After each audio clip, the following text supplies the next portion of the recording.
بسم اللہ الرحمن الرحیم۔ السلام علیکم۔ چند فقہی لطیفے۔ امام شبی کے پاس ایک شخص مسئلہ پوچھنے آیا کہ میں نے ایک عورت سے شادی کی ہے جو لنگڑی نکلی ہے، تو کیا میں اس کو واپس کر سکتا ہوں؟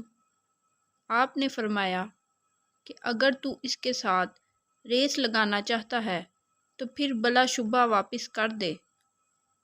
امام شبی سے ایک آدمی نے پوچھا کہ کیا احرام والا شخص اپنے بدن کو خارج کر سکتا ہے؟ آپ نے فرمایا کہ ہاں، بالکل کر سکتا ہے۔ سوالی نے پوچھا کہ کس حد تک کر سکتا ہے؟ امام شبی نے فرمایا کہ جب تک اس کی ہڈیاں نظر آنا شروع ہو جائیں۔ امام شبی سے سوال کیا گیا کہ داڑھی پر مسح کیسے کرنا چاہیے؟ آپ نے جواب دیا کہ انگلیوں سے حلال کرنا چاہیے۔ اس پر اس نے کہا کہ اس میں شک رہتا ہے کہ شاید ٹھیک طریقے سے گیلی نہ ہوئی ہو۔ اس پر آپ نے فرمایا کہ ایسی صورت میں داڑھی کو آدھی رات کو ہی بھگو دینا چاہیے۔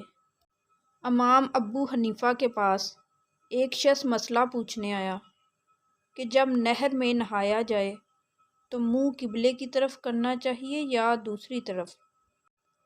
آپ نے فرمایا بہتر ہے منہ کپڑوں کی طرف رکھو، کہیں کوئی چرا نہ لے جائے۔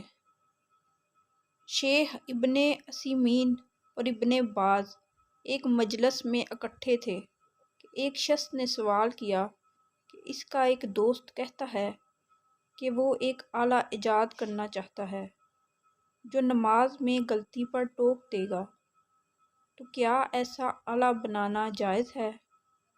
اس پر ابن باز رحمۃ اللہ علیہ تو خاموش رہے، مگر شیخ صالح بن عثیمین ہنس پڑے اور کہا کہ اپنے دوست سے پوچھو کہ وہ آلہ غلطی پر سبحان اللہ کہے گا یا تالی بجائے گا۔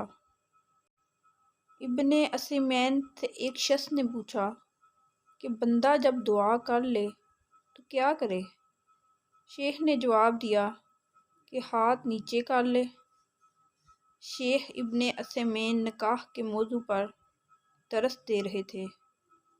درس کے بعد ایک شخص نے سوال کیا کہ اگر میں شادی کرتا ہوں اور بعد میں پتہ چلتا ہے کہ میری بیوی کے دانت نہیں ہیں، تو کیا نکاح فسخ کرنے کے لیے یہ وجہ معقول و مناسب ہو سکتی ہے؟ اس پر شیخ نے جواب دیا کہ ایسی بیوی تو غنیمت ہے جس سے تجھے کاٹ لیے جانے کا اندیشہ نہ ہو۔ اگر آپ کو میری یہ ویڈیو اچھی لگی ہے تو لائک اور شیئر ضرور کریں اور چینل کو سبسکرائب کرنا نہ بھولیں، اور کمنٹ سیکشن میں اپنی رائے کا اظہار ضرور کیا کریں۔ شکریہ۔